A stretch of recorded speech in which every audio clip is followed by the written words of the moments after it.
makadiva vateereri, ndadzoka zvekare nechimwe chirongwa paZim Facebook Secrets and Confessions. Ndichangobva mukutaura nasisi vaya vaiti vari kunzwa zvinhu zvichitaura mumba mavo. Ndandichikumbira kuti after mateerera sisi ava vachirondedzera, kana paine anokwanisa kuvabatsira, please contact me panhamba dzangu dzinoti +27 67 870 26 58. Hello, maswera sei? Maswera we. Taswera. Riri seiko zuva nekupisa? Zuva nekupisa, kuri kupisa zvisingaiti. Kunyangwe kuno kuri kupisa zvisingaiti. Nemastress zuva racho richipisa kudai. Zvakaoma. Zvakaoma shuwa. Saka kubva musi uya watataura hapana kana change yakazomboitika?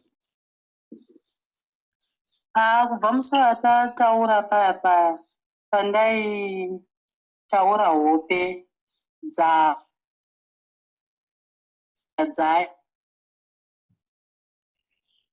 iro muri kubreka dziri kuita asi pandiri ndiri kushandisa wifi ndione kuti pane problem yenetwork pana. Also maybe inetwork yangu. Okay, saka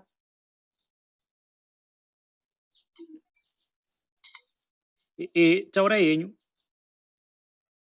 Ndikati kubva paya pandakataura paya pane vamwe vatozopa ndandichibvunza kuti zvinorevei kuti kune munhu anotaura kumadziro achitaura zita remwana kuti wamuroverei nhingi.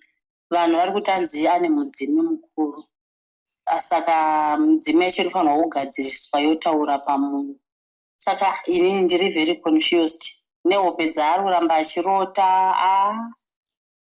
Hope dzacho dzanyanyisa dzanezuro nedzanhasi. Nezuro handina kuvata, ndatozosvinura chaiko kuma4. Marimwe zuro futi handina kuvata, nandakasvinura futi kuzosvika korova 4 ndo pandakazotanga kuvata kuma4 ndiine stress nekuti dzanhasi nedzanezuro dzanga dzichiti anga chiti ndakarota ndichikumbira upenyu nanambuya.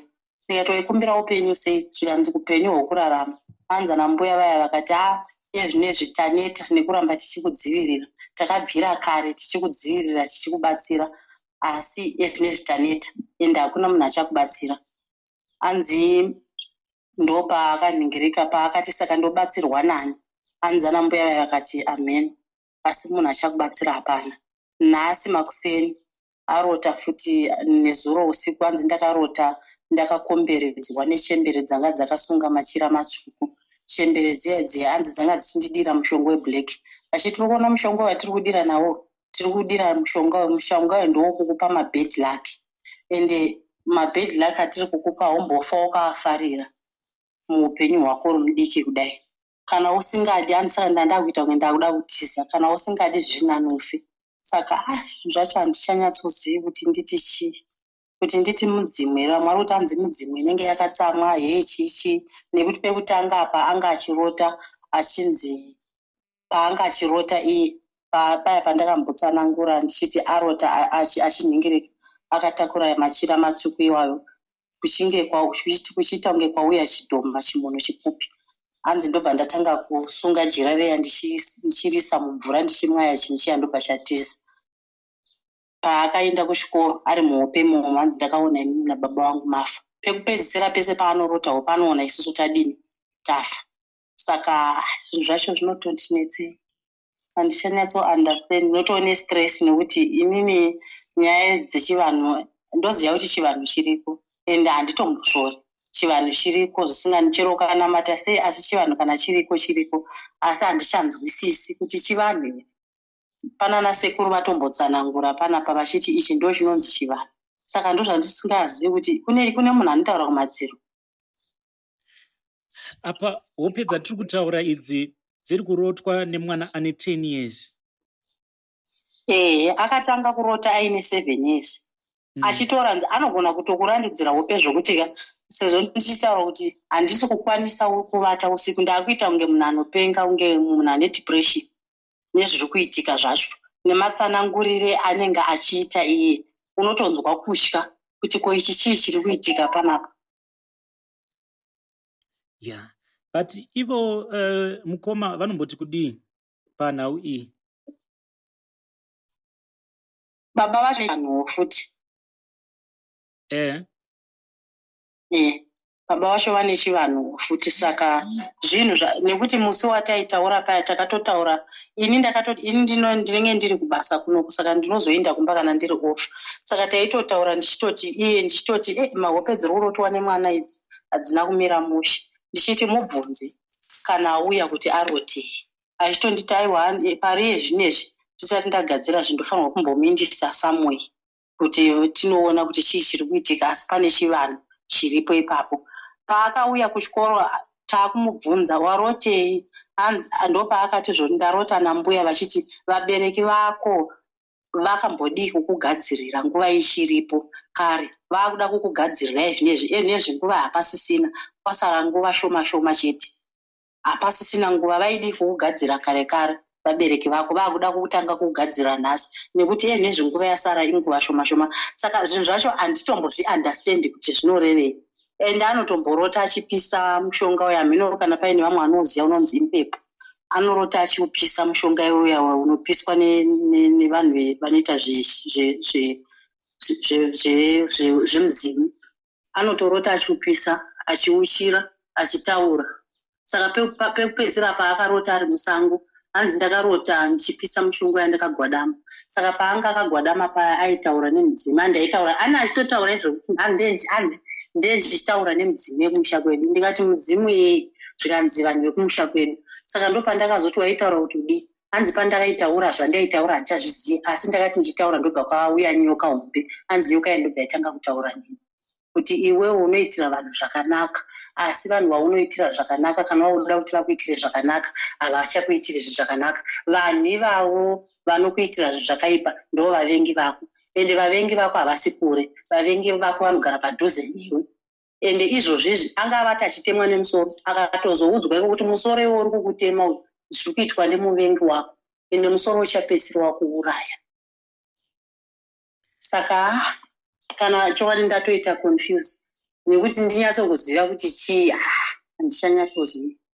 Kutopenga chandofunga ndichapedzisira ndakupenga, ndine chirwere chema-ulcers, ende ndakaudzwa kuti hachidi stress, ndinotombozorwara zvokusvika pakurutsa ropa chaipo nestress. Nezuro ndakagara kacha 10 ndiri panze, ende ndiri kubasa futi, ndakagara panze pavhuranda ndakagara ndichifunga kuti saka ndoita sei, ndogadzira sei, imini zvinhu zvechivanhu handizvizivi. Vamwe vari kuti mungamindisa kuvanhu n'anga dzakushinwa, nevanhu vekumachechi vanoshinwa, vanogona kuunganisa mwana iyeye. Saka ndoinde anobatsira wacho wandingatembe. Yeah. Ko pane vamwe mukoma vaya zvinhu zvacho zvakaona vaya vaiti vanoita counseling, makambokwanisa kuvabata here?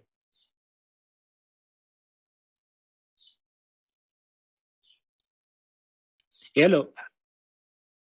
Ndanga ndisati ndataura navo, munoziva kuti ndatoona kuti ndikaenda kucounseling nyika handioni kuti counseling yacho ingashande yezvinezvi, handidi kunyepa. Zvakafanira kuti handizi tingazvifananidze nei.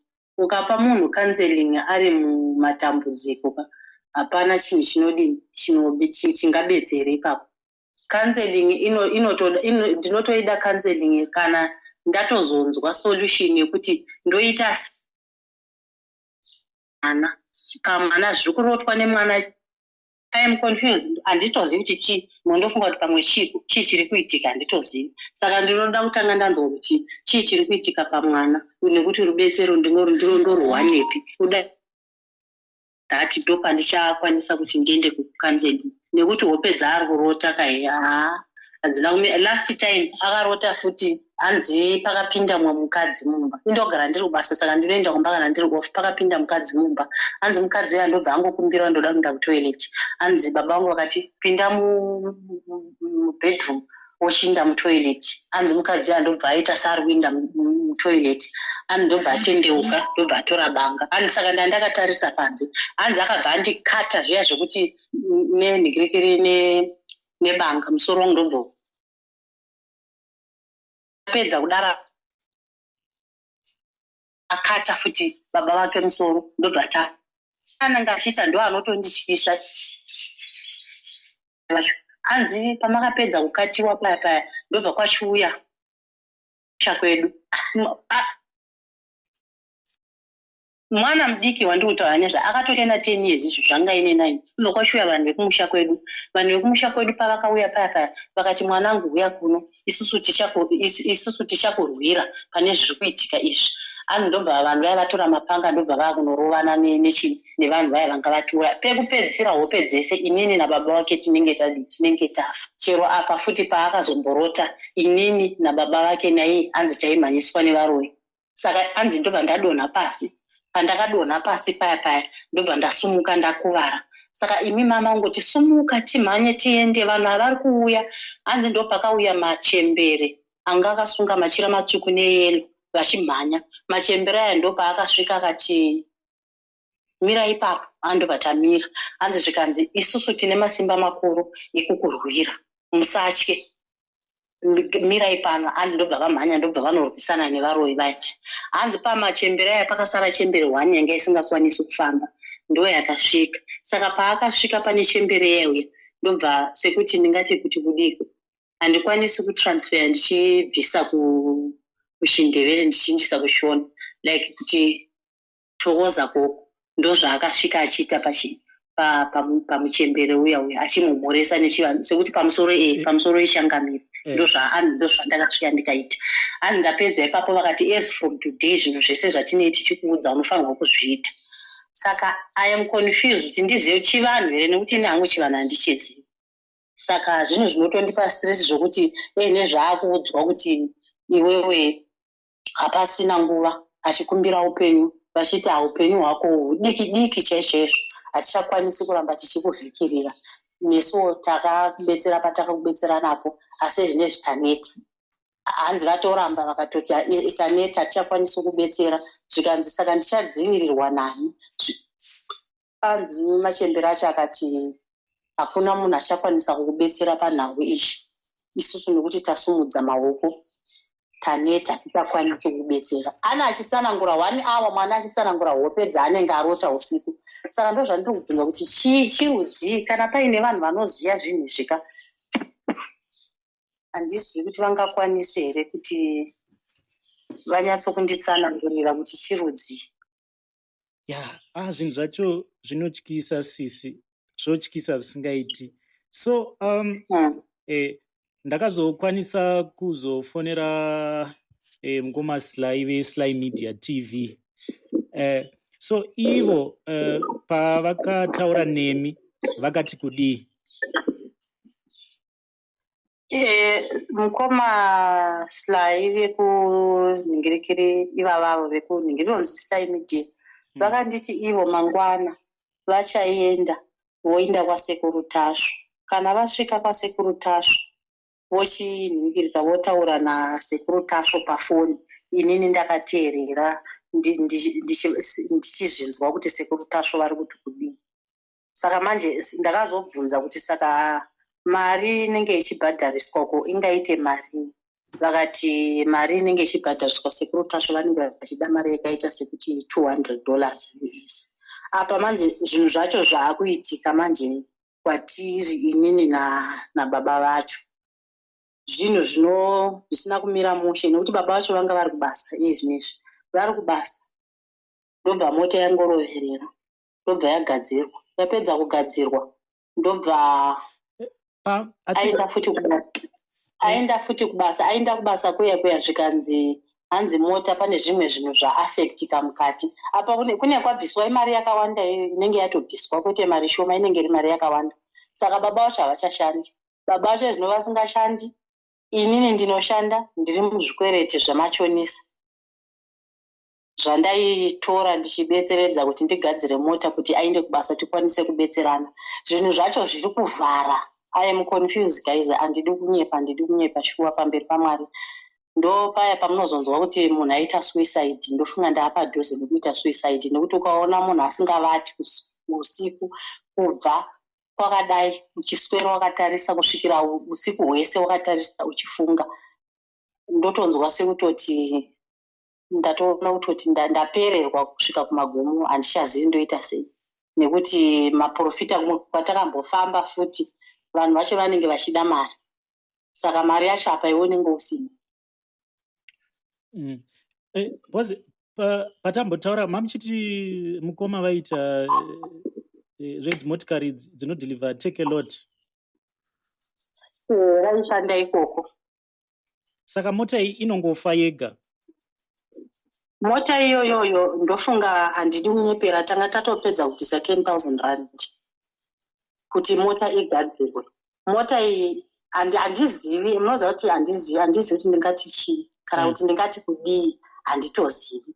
Pekutanga yakaroverwa navaya vanodhireka mataxi kuno kuSouth Africa. Ndobva munhu wacho haana kutiza, akatobatwa akatorerwa license zvese, haina kubhadhara, ndobva taigadzirisa. Ndobva yarovera futi ari kubasa, yakarohwa nemunhu ane scooter. Tikati mota yakuvara bhamba. Ndobva tatoigadzirisa, ndobva aenda kubasa. Ndobva tazonzwa kuti hanzi kwazvo affecta masensors. Masensors aya ndobva agadzirwa. Apa tanga tabva kubvisa 10,000.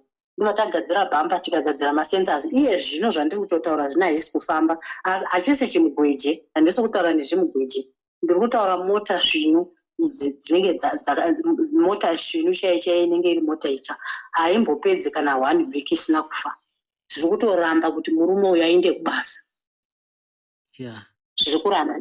Inini ndogara ndiri muzvikwereti zvana machonisi. Mazvona. Saka handizivi kuti ndopandozozvibvunza kuti saka mupenyu hwangu ndiri kuraramira chii, chaicho chandingati ndiri kuraramira. Ndotozombofungirwa kusvikirwa, handidi kunyepa, kusvikirwa nemwoyo kuti ko ndikangonwa hangu mushongo wemakonzo ndikafa zviri nani ka, nekuti haungati kurwadza kushanda kuno kuSouth Africa kunorwadza. Mwedzi uchipera ndinoyazoziva kuti ndinotambira mari yakati. Mwedzi uchipera ndotora mari yese ndoendesa kwamachonisi. Ndikachengeta mari, ndachengeta mari. Enda kubasa, aenda kubasa. Kana chero isina kuroverera mota, inongomuka yakati zii yega yakafa. Saka handizivi kuti chirudzii, ndapererwa. So sisi apa manga muri kuti zvaizvezvi muri kutsvaga futi rubatsiro rwekuti kana kuine vanhu vane mwoyo unoda vakubatsirei kana anything, ingava iri mari yekuti mukwanise kureiza mari iri kudiwa kuti mukwanise kuenda uku kwasekuru Tasvo. Ndo chikumbiro changu chekuti kana paine vanhu vanokwanisa havo kundibetsera, nekuti ezvinezvi zvaakunyanya kundityisa ndezvekuti hope dzacho kana dzaakuti idzo hatichakwanisi kubetsera, ende wasarirwa nemazuva mashoma ekurarama panyika. Saka zvaakutondityisa. Saka rubetsero rwacho ndine chida rubetsero rwokuti ndikwanise kuenda kwasekuru Tasvo nekuti ndidini, ndidzoke. Ndo rubetsero rwandee ndichitsvaga kuti ndinogadzirisa chii upenyu hwemwana zvisazomunetse mangwana, nekuti hatizozivi kuti chii chichaitika pamberi apa, nekuti hope dzacho dziri kuuya mazuva ese dzichingouya dzichienda pamusoro dzichienda, handizozivi chazopedzisira chaitika nezvaachapedzisira akurota manje. Nekuti iye zvinezvi handidi kunyepa,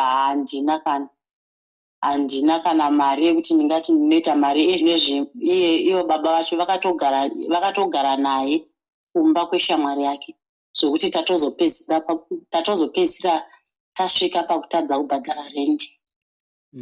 Saka apa ndikupara nezvemunhu ane mapepa, kwete munhu asina mapepa, zvekuti munhu akadzidza anokwanisa kuwana basa chero raanenge achida, chero ripi basa anokwanisa kurowana, asi tasvika pakuti hatisisina chatingakwanise kuita. Ari kutogara naye mwana musikana kweshamwari yake. Iminiwo mwedzi iwoyu uchipera ndofanirwa kuti ndibhadhare zvikwere zvana machonisa. Ani munowaziva ana machonisa kuti ukasabhadhara mari dzavo vanokuuraya muno mujoni.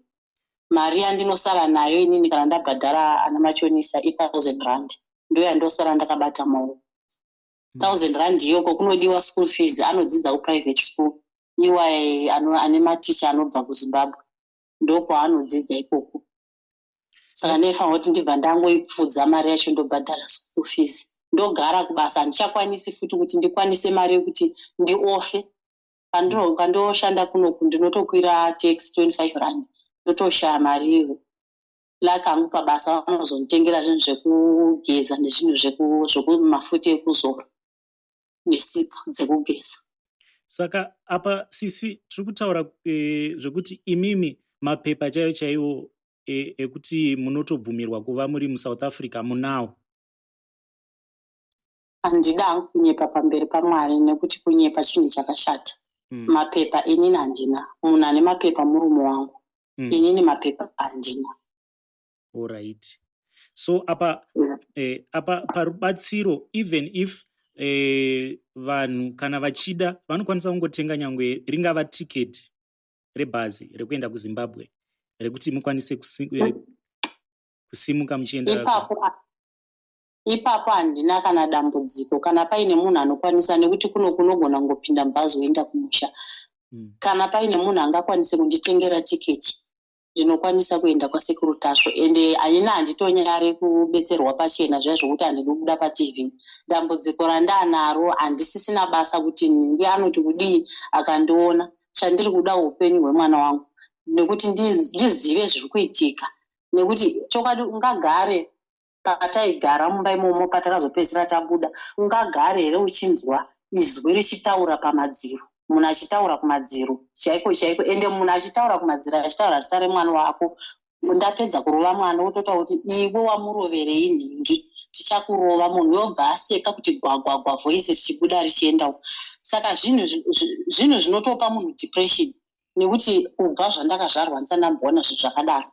Ndine chingozvibvunza kuti mwana uchii ajoiniswa zvamazuva ano zviri kuitika mazuva ano chivanhu chii handichazive zvokuiti. Zvakaoma sisi, zvakaoma.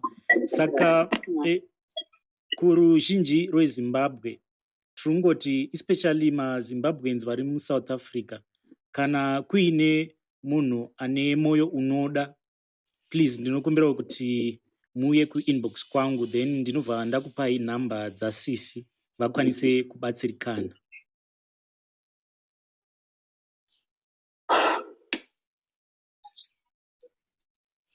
Hello sisi, mune mamwe mashoko amuri kuda kupedzisa nawo? Mashoko ndinawo, ndinoda kuti kana paine vanhu futi vanoita zvechivanhu, handitika pane vamwe vandanzwa vandateerera vanga vachiuya kuno kwandiri vachinditi chivanhu, mwanouya nechivanhu. Ndinokumbirawo kana varipo vanhu vane, sezvo ndisati ndaenda kumusha kudai, kana paine vanhu vanoita zvinhu zvechivanhu, ndiri kukumbirisawo kuti mundiudze kuti hope dzinorotwa nemwana ane tenezi. Ndinoziva kuti kana uine tenezi taitorota tichitamba bhora panze neshamwari dzedu tichitandanisana tichiseka, kwete hope dzinorotwa nemwana akadai. Ndanchikumbira kuti ndibvunze kuti ihope rudzii, chirudzii chiri kuitika, uyezve kana kuchiita munhu anenge achitaura kumadziro chinenge chiri chii? Chinhu chaitaura kumadziro handingati chinhu.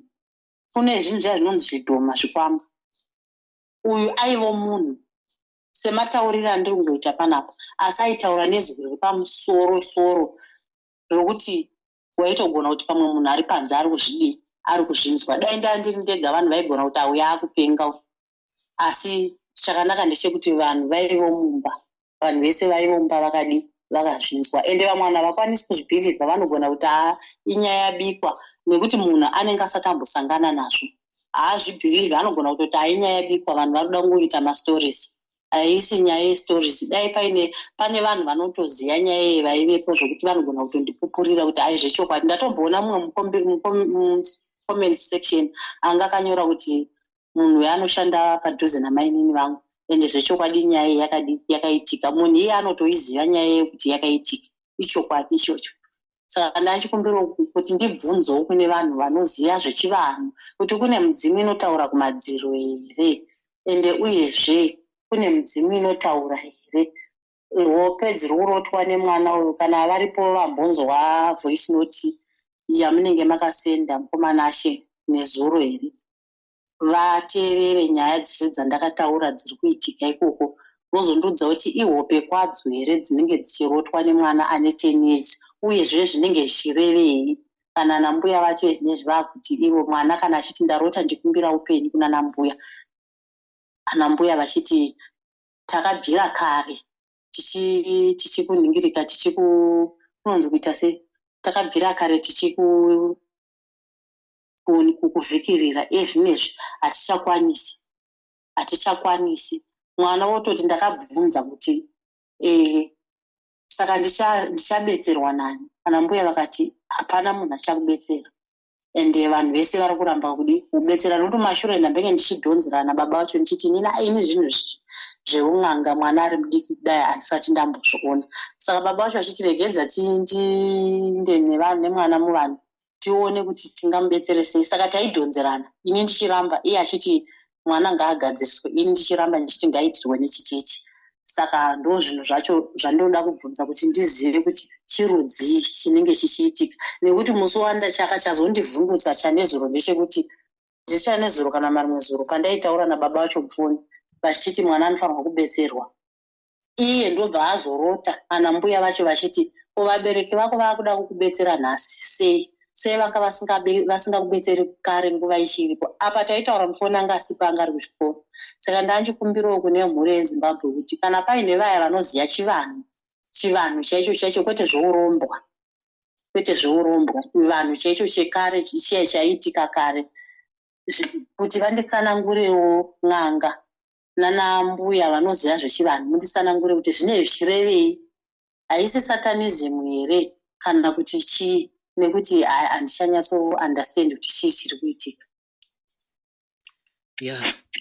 Sisi zvakaoma, saka ticharamba tichingokurukura kana kuri kunzi kune vanenge vamutswawo naMwari kuti vakubatsireiwo panhau dzetransport dzekuenda kuZimbabwe, ndichangovapa nhamba dzenyu.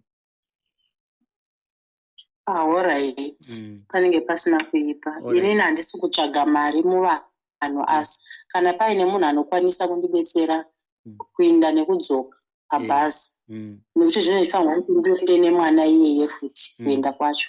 Kana paine munhu anenge achikwanisa kundibetsera kuenda nekudzoka, ndinobatsirwa nemari dzacho dzinenge dzichidiwa ikokoko. Kana pane vanhu vanenge vachizokwanisa kudzitumira straight kwasekuru tashu, vodzitumira straight nemari dzebhazi, vobhuka bhazi ndochinda nemwana, ndinobatsirwa nekuti handingakwanisi kutsanangura zvakawanda, asi chiripo ndechekuti ndiri panguva yakaoma, nekuti handisi kuziva kuti zvinozopedzisira zvaataka mwana wangu kana kuti chii chiri kuitika.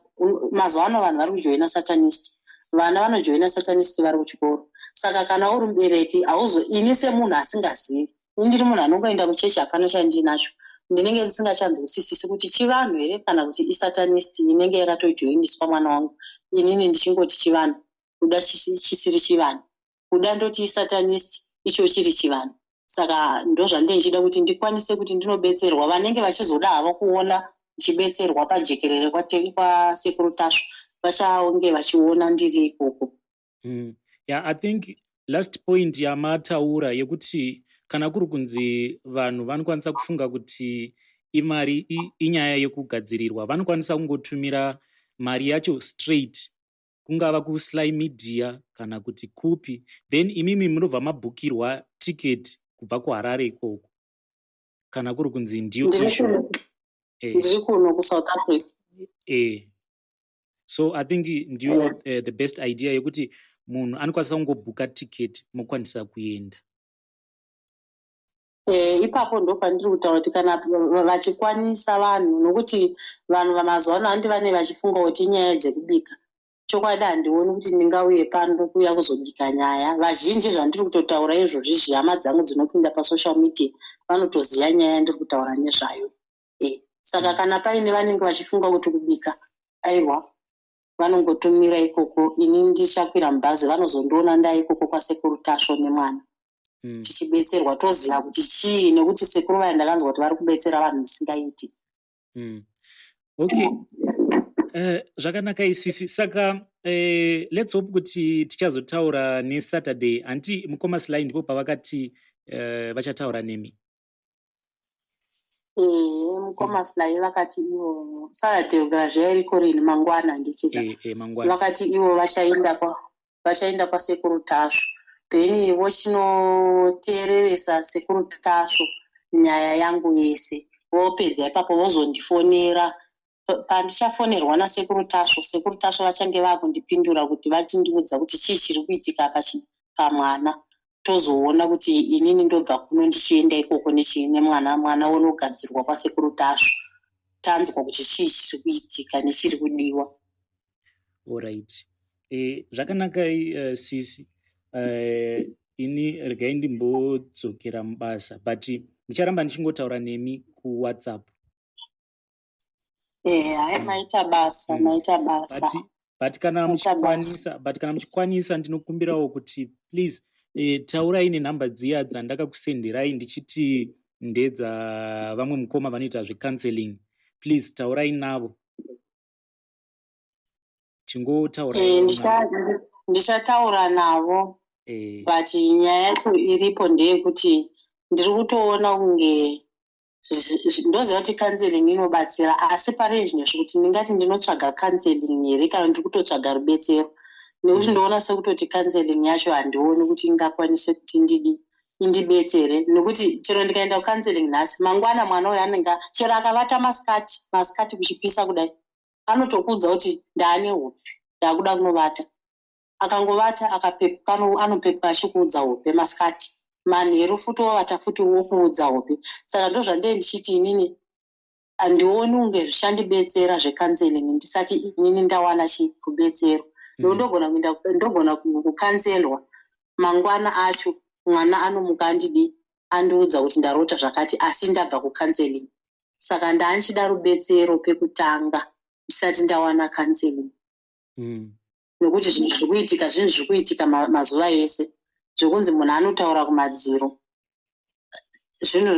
Ndisati ndaona rubetsero. Ende munhu kana achitaura madziro uchipedza kurova mwana otokuudza kuti iwewe wamurovere. Aitaura kunge ari kumusoro kudai munhu wacho. Akatanga achitaura achiita kunge ari muchidende muchigaba kudai. Mbuya vaiomba mbuya vakatoti chii chiri kuitika panapa, asi mumba muno mune zvidhoma here? Ndikati handizivi. Saka ndopandakaenda ndikanoguma chikombiyuta ndikati chikombiyuta ichi chakafa ichi. Tichipedza kutaura kudaro ndovatanzwa kuseri kuyakwe munhu uya akatanga kutaura nechirungu. Ndobva apedza kutaura nechirungu ndobva nekuti mbuya vandaitaura navo havanzwi chizuru. Saka ini ndaitaura nambuya vashona.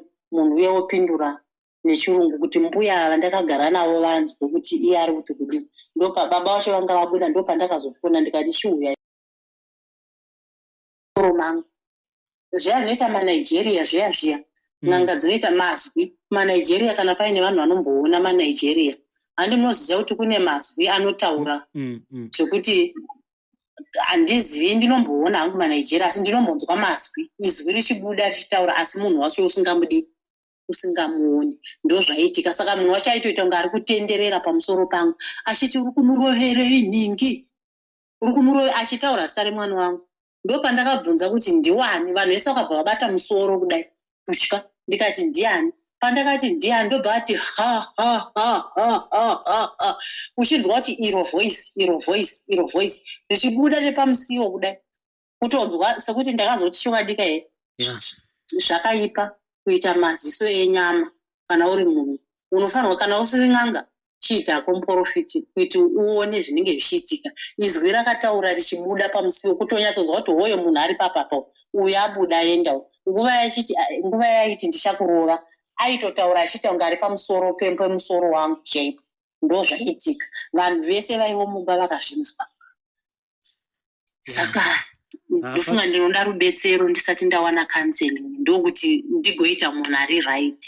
Ndichazama hangu kutaura navo handirambi asi ndichada futi rubetsero. Aiwa sisi regai tichingoramba tichitaura kuwhatsapp, and let's hope kuti mhuri yezimbabwe vazvinzwa vanenge vachida kubatsira sisi, ingava vachida kutenga tiketi rebhazi rekuti vakwanise kuenda kuzimbabwe, uyai kuinbox kwangu, ndichabva ndakupai nhamba dzasisi mukwanise kuvabatsira. Nekuti ndizive kuti ndakutya kuti pamwe rimwe zuva mwana wangu anomuka akadzipwa kana kuti mwana wangu anomuka akafa. Ndiri kurwadziwa nekuti handisi kuziva zviri kuitika. Kuhope cho kana iye akuudzwa kuhope kuti nezvine zvachakwanisi kubatsira, takabvira kare tichikubetsera stereki, nezvawasarirwa nenguva yekurarama, nenguva yekurarama shoma shoma. Sevabereki vako vasina kugadzira nyaya iyi kare, vakuda kugadzira nyaya. Saka handichanzwisisi kuti mwoyo yechikwambu, midzimu, isatanisti, chii. Kana paine vanhu vanokwanisa kundibatsira ngavandibatsire vedu ndinogadzirisa mwana wangu. Mwana ari bright zvisingatomboiti kuchikoro, mwana wandiri kutaura nezvake. Saka kana paine vanhu vanokwanisa kubatsira ngavandibatsire kuti ndikwanise kuti ndigadzire mwana wangu. Chinhu chinosanganisana nemwana chinhu chakaomarara. Dambudziko ringava dambudziko rokuti pamwe ndiri ndine dambudziko remusoro, unogona kungoramba uchinwa mapiritsi mazuva ese uchimbopora 1 hour wamuka. Asi nyaya inenge yakanangana nemwana mukati inyaya hombe, nyaya hombe chaiyo. Saka ndibetsere vanenge vachikwanisa kundibetsera. Regai ndimbodzokera paFacebook, ndimbozama kunotsvaka, ndimboendawo kumainbox kwana is it Sismeli Diaries nana Tete Zuva. Let's hope kuti vacharesponda because vanosibatsira vanhu most of the times. Saka ndichibva pako iyi ndichaenda kumainboxes kwavo, and I really hope kuti vachakwanisa kutibatsira because ndabva ndafunga izvozvi kuti vanowanzobatsira vanhu zvisingaiti, and the advantage I think vari muSouth Africa, saka maybe they might help us. Saka that's what I will do, ndichingodrop a call iyi. Alright, alright. Saka regai tirambe tichingotaura ku WhatsApp. Alright. Zvakanaka. Alright. Vadiwa vateereri, kana kuri kunzi manga makateerera conversation yandaita nasisi ava, kana muchikwanisa kubatsira nepamunenge muinapo, ndinokumbirawo kuti mundibate panhamba dzangu dzinoti +27 67 870 26 58. Sisi ava vanga vachiti kana kuri kunzi muchafungidzira kuti iyi inyaya yekugadzirirwa, ivo vari kuti munokwanisa kungotenga riri bus ticket rekuti ivo nemwana wavo vakwanise kuenda kuZimbabwe. Until we meet again, tongoti happy secrets and confessions, changing the world one confession at a time.